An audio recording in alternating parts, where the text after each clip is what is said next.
साथियों, इंटर्नशिप को लेकर हेड ऑफिस ने एक आंकड़ा जारी किया गया है कि इतने हजार कैंडिडेटों ने जो इंटर्नशिप कोर्स कर रखा है RSLDC या RSCIT। लेकिन सबसे बड़ी बात तो ये है कि जो आपके भाई 3,81,431 ऐसे कैंडिडेट हैं जिन्होंने कोर्स नहीं कर रखा। तो सोचने की बात तो ये है कि भाई जब आप 2 लाख कैंडिडेटों को बता देंगे तो लेकिन कोर्स तो 17,000 कैंडिडेटों ने ही कर रखा है, बाकी को आप बता कैसे दोगे। तो सोच साथियों, ये योजना है, मुझे ऐसा लग रहा है कागजों में दस्ती हुई नजर आ रही है और आपके लिए बहुत ही बड़ी खुशखबरी हो सकती है। क्योंकि साथियों, मैं हरदम कहता हूँ इस योजना का देखो आने वाले समय में सफल नहीं हो सकती, क्योंकि इस योजना का एक ही उद्देश्य था। जब पहले ये लागू की गई थी, 500 रुपये मिलते थे कि भाई बेरोजगारों को घर बैठे ऐसी राशि दी जाए ताकि भाई वो क्या कर सकें, आगे पढ़ सकें। लेकिन जो सरकारी वर्तमान में चल रही है उसने पहले तो कहा भाई हम 3,035 देंगे, ठीक है ना, घर बैठे आपको। लेकिन फिर उसने क्या किया कि भाई उसने ये कह दिया कि नहीं इंटर्नशिप करवाएं। तो एक बात बताओ मुझे, जब आप जो बेरोजगार हैं वो भाई काम करके ही जब 4,4500 लेंगे तो भाई वो किसी भी कंपनी में जाके काम कर सकते हैं। इसका मतलब ये नहीं है कि उनके पास कोई रोजगार नहीं है, उनके पास रोजगार बहुत ज़्यादा है। लेकिन ये है उनको फ़ायदा ये हो जाता है कि घर बैठे यदि जो 3,035 है, जो वर्तमान में 4,045 आप उनको घर बैठे देते हैं ना, तो जो राजस्थान में जो बेरोजगारी बढ़ी हुई ना कहीं उसका जो एक रेशो है, अनुपात है, वो कम हो जाता।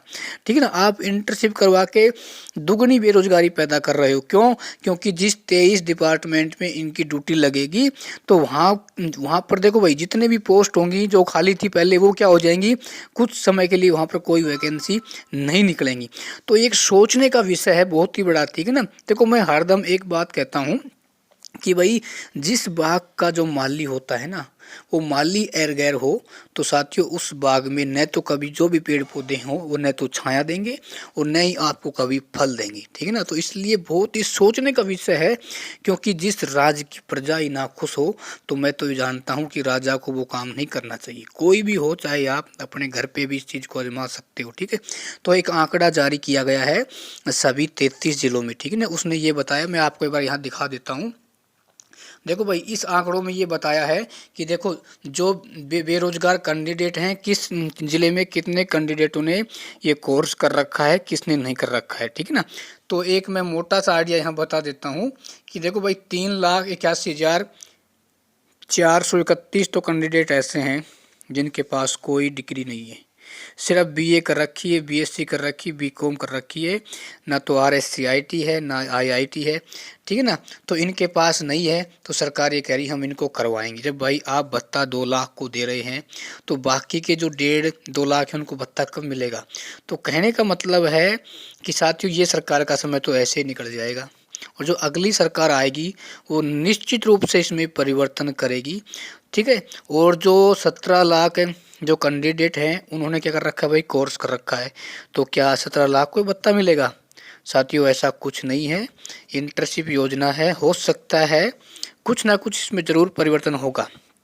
हो सकता है भाई इसकी डेट को आगे बढ़ा दिया जाए, क्योंकि इस समय 33 जिलों में काफ़ी ऐसे ज़िले हैं कि काफ़ी के पास मैसेज नहीं आया है।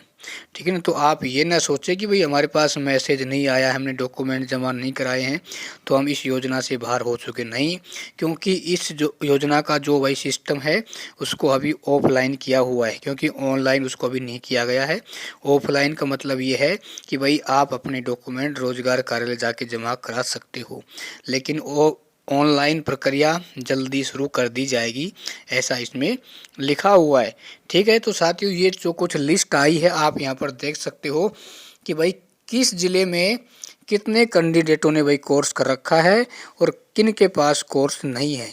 ठीक है ना, तो कहने का मतलब यही है कोर्स करने वालों की संख्या 17,000 है और जो कोर्स नहीं कर रखा उनकी संख्या है 3 लाख है और यहाँ पर 81,000 के लगभग। ठीक है, तो ये आंकड़ा कहीं ना कहीं बढ़ेगा, क्योंकि अभी ऐसे कैंडिडेट भी हैं जिन्होंने भाई अपने डॉक्यूमेंट जमा नहीं कराए हैं।